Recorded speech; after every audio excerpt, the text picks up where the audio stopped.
Hello, and welcome back to the SC Newscast. I'm your host, Whelan, aka Shawnee Wheels, aka the Drunk of the Irish.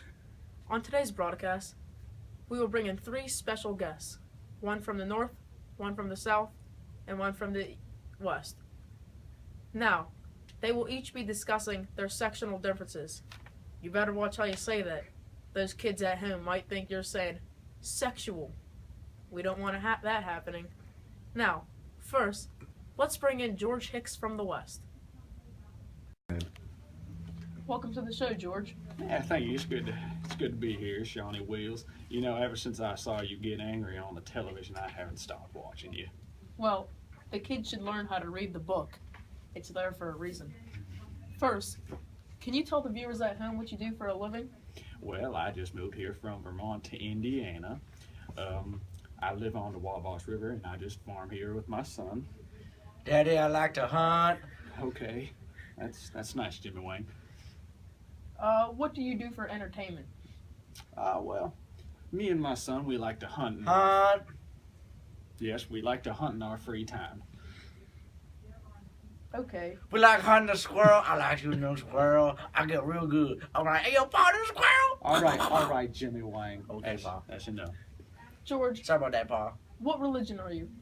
Well, I am a Methodist, mostly because up in Vermont we used to be Puritans, but then the Second Great Awakening came in, and it just taught me the ways of life. Like, we shouldn't be so strict. We should be more democratic.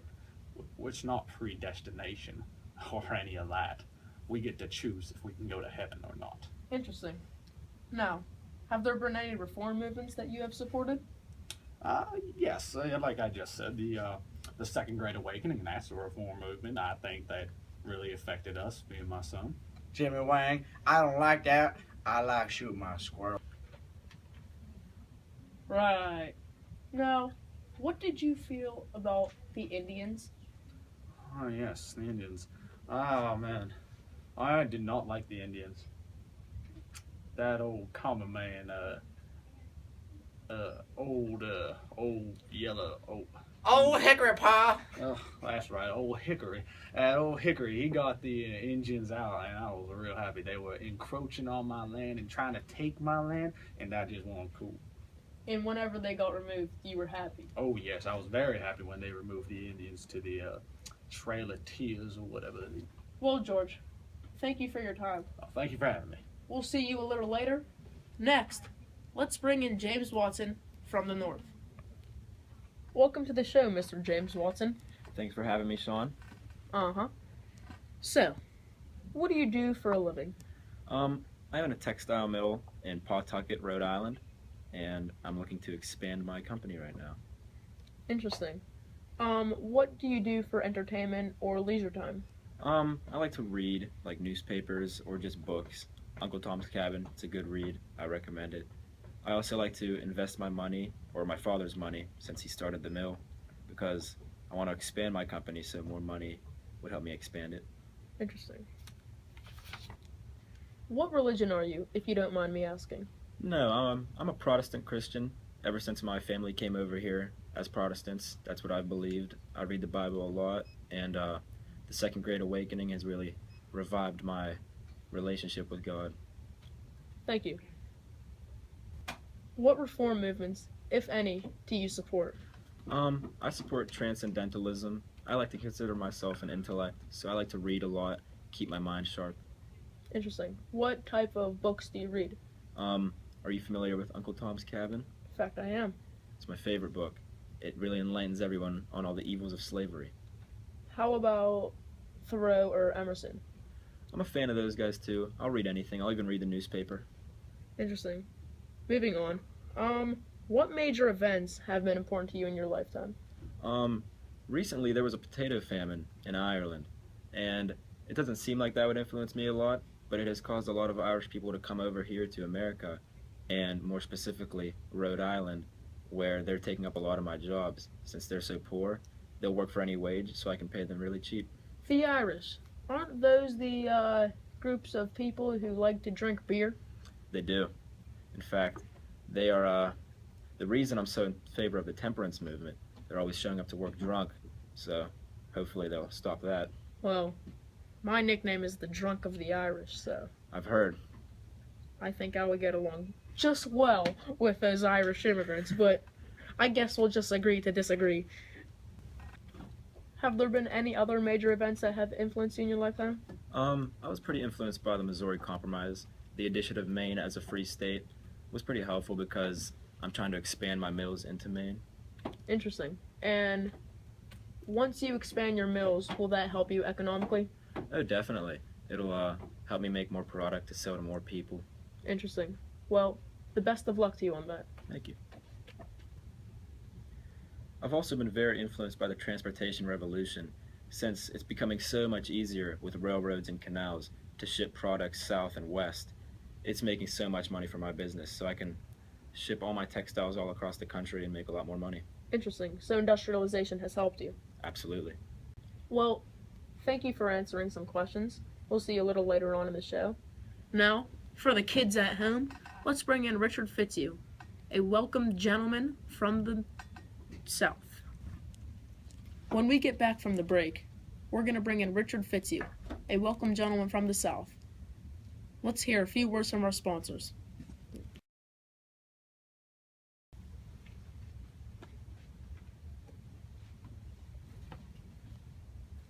The American Pageant. If you're ever looking for a book to read, which all the kids love to do, I recommend The American Pageant. It helps the kids. Just for fun. Let's flip to a page. The Era of Good Feelings. What's more to love other than the era of good feelings? The American Pageant is brought to you by Mark Wallace, the greatest history teacher ever. Welcome to the show, Richard. Thank you for having me.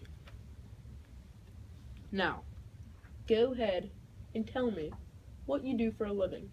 Well, I've just recently inherited a plantation from my father. Oh, congratulations. Well, thank you. On the banks of the Savannah River in Georgia.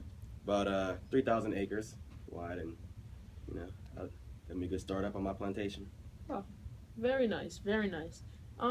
What religion are you? I'm a Protestant. Do you read any books or? I actually read a lot of Sir Walter Scott, great author. I'm a real big fan of the Waverly novels. His common themes are really just social projects should not reject the traditions of the past. And basically, that helps me to idealize a feudal society, which is one of the things that me and my friends like these days. Do you happen to know chivalry? I do, actually. I went to the College of William and Mary and studied chivalry there for many years. Interesting. So, do you have any family members? I do. I have a wife and a few kids who help me run my plantation. Do you and your kids, do you have a son? I do have a son. Do you and your son, do you practice jousting at all? We do indeed joust every weekday. Interesting. Who wins most of the matchups? You or your son? I let him win a few times, but mainly me. Oh, you let him win. Yeah. Okay. What reform movements have influenced in your lifetime? What reform movements have you supported? I've kind of just been watching them go by. I mean, I haven't really supported as much as more like revolutions. So the technology revolution, for instance, the cotton gin created by Eli Whitney has helped my plantation prosper. We can get short, stable cotton now. That helps us a lot. Yes, I'm sure the cotton gin has greatly influenced you. What major events took place in your lifetime that you supported? Or I can't help but think of Nat Turner's rebellion. 60 yeah. whites being killed brings a lot of fear into me. Tragedy. I'm fearful for my family. It's a tragedy. Yes, it's definitely a tragedy. What do you feel about the Wilmot Proviso? Obviously I disagree with that.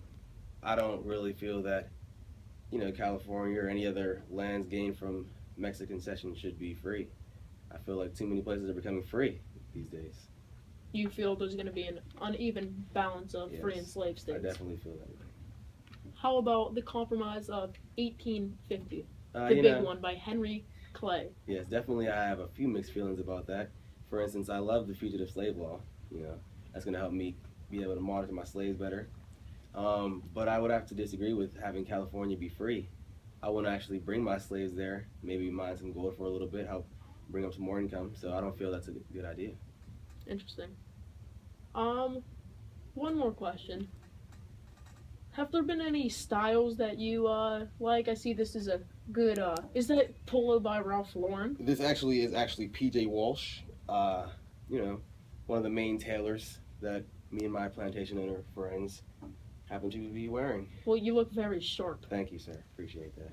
You heard it here from Mr. Richard Fitzhugh, a Southern slave owner, for and against many reforms. What do you like to do for leisure activities? I like to use my money for studying. As I said, I like to read Sir Walter Scott. I also like to reflect on myself, think about my values, and statescraft. For those of you that don't know, the kids that are watching the show, that is the skillful management of state affairs. As you know, I have a strong obligation to serve the public. The North did not produce as many front-rate statements as the South did, because they're too busy grabbing dollars. Grabbing dollars. Thanks for joining us. Thanks for having me. Real pleasure. Now, let's see how these three reacted about sectional crises when we brought them together in the debate room. Welcome to the debate room. With me, George Hicks, James Watson, and Richard Fitzhugh. George Hicks from the West, James Watson from the North, and Richard Fitzhugh from the South. Here, they're going to discuss the sectional crisis. How would you three react to a proposal to raise tariffs? Explain why you take that position. James? I'm completely in favor of the high tariffs. It's going to cause Southerners to buy my products and not overseas products. And it's going to protect people from cheap overseas products. Right. Anyone else in favor? Well, I think that I'm in favor too. See, the people buying his products would mean that he needs more workers to manufacture all these products. And all these products, all these workers, they're going to need food, and that's where I come in. I send my food down on the Erie Canal and the Wabash River, and they get my wheat, and I get their money. So, of course, I am in favor of the high tariffs. Well, I'm gonna have to completely disagree with both of you guys. Really? Let's delve back into history to the tariff of abominations. We all know how that worked out for the South's economy. Therefore, I would not be in favor of that one bit. So the North is in favor of tariffs, and the South is against. Richard Fitzhugh says it really hurts his economy. That's a big sectional crisis. Interesting views on tariffs. Next, let's talk about government-financed internal improvements. How do you feel, Richard? I actually am in favor of that, as I feel we all should be. We're all trying to transport our goods. I have cotton, of course. That'll definitely help if they get some railroads in here. I feel like that'd be good for me. I'm also in favor of the high tariffs. I'm very interested in expanding my company, so being able to ship my products west is very beneficial and makes a lot of revenue for me. Oh, yeah, I feel you, James and Richard. Yeah, I like my wheat. I can sell it, it connects me, the railroads and the normal roads and the Erie Canal, they all connect me from the west to the east, and I can sell my product, and it gives me a lot of money, and I like it. Yeah. Interesting. So we're all in favor of government internal improvements? Oh, yeah, yes, Yeah. yes, definitely. And just for the record, he's saying wheat, not weed. We don't like dope in this country. Our next topic is a very important one. I don't want tensions to fly. I think everyone here can act like civilized men. We're not from the ghettos of Pitcairn, right? Right. Okay, describe how each of you would act for a proposal to abolish slavery. Not by a long shot. No chance. Not by a long shot, he says. Are you really? You would really ask me that when you know I own a plantation? Well, I mean, slavery is a sin. It's a moral evil. I'll tell you what a moral evil is. How about them children you have up there in them factories? Well, at least we're paying our children. You know what? I actually have my slave here with me, right now. How you doing, Bigelow? I'm good. Welcome to the show, Bigelow. Hi. Please, go ahead and tell us how Richard Fitzhugh treats you on his plantation. Oh, he treats me real good. I get to eat some of the crops sometimes. And when I'm real good, I get to sleep next to the cows in the stable. Oh, he smells a little You see, stinky. it's a mutual benefit. He helps me, I help him. Now, boy, So, you don't excuse have me. to lie about your master. He does not treat you well. Oh, he treat me real good. Richard Bigelow, the slave, says Richard Fitzhugh treats him real well. What do you think about that, James? First, I think he's lying. And I'm not a big fan of how he gets the free slave labor down in the South and we have to pay all of our workers. It's just not fair. No one says you can't own slaves as well. That's a choice for you to make. Now, so you want to completely abolish slavery? Yes. Yeah, I think I want to abolish slavery. I don't think it's just not right. Those slaves don't deserve this. It's just wrong. And, I mean, I don't have any slaves personally, and it's because my religion just teaches me that you can't own people like that. Do you want to permanently abolish slavery? No, I just want to stop the spread of slavery. Because I own a textile mill. I need the cotton that they're making down south, but I don't want it to spread anywhere else. So you believe not abolishing, but just stop the spread? Yes. And Mr. Fitzhugh? I'm not for it at all. I need it. It is the foundation of my plantation. It helps me get all the money that I have so I can send my children to school and their private institutes so they can become smarter and hopefully own plantations like me one day.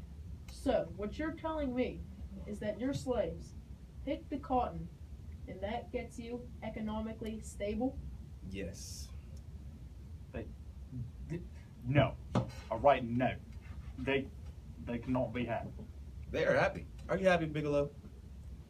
Yes, sir. Bigelow even says he likes being whipped. All right, then. There's no way. Let's just fight a duel. Oh my! A duel has been A challenged. duel. You, I- a farmer, dare challenge me, a gentleman, I to a challenge duel. Yes, I do. George I Hicks. To a duel. George Hicks and Richard Fitzhugh Well, all right, to a then. duel. Do you accept the duel? I for sure would accept this duel. All right, then. We're going to get this done. All right, let's do this. Ladies and gentlemen, a special event has occurred. We have a duel. Standing on my left shoulder is Mr. George Hicks from the West. Standing on my right shoulder is Mr. Richard Fitzhugh from the South. Be careful, master.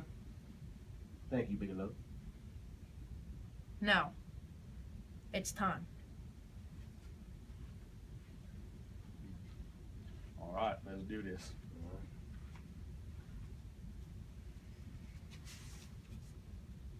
Ready, aim, fire.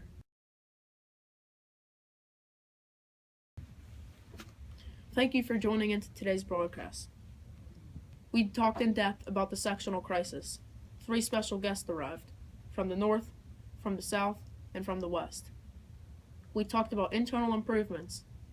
We talked about tariffs, and we talked about slavery. We got to learn about each individual's life and their family members and even their slaves. We got to see a duel in which a life was taken. But thank you for joining in, and hopefully you'll join us again next week as Mark Wallace and Sean Whelan take on an argument for who is the greatest historian of all time, Gary Nash or McPherson. Thank you.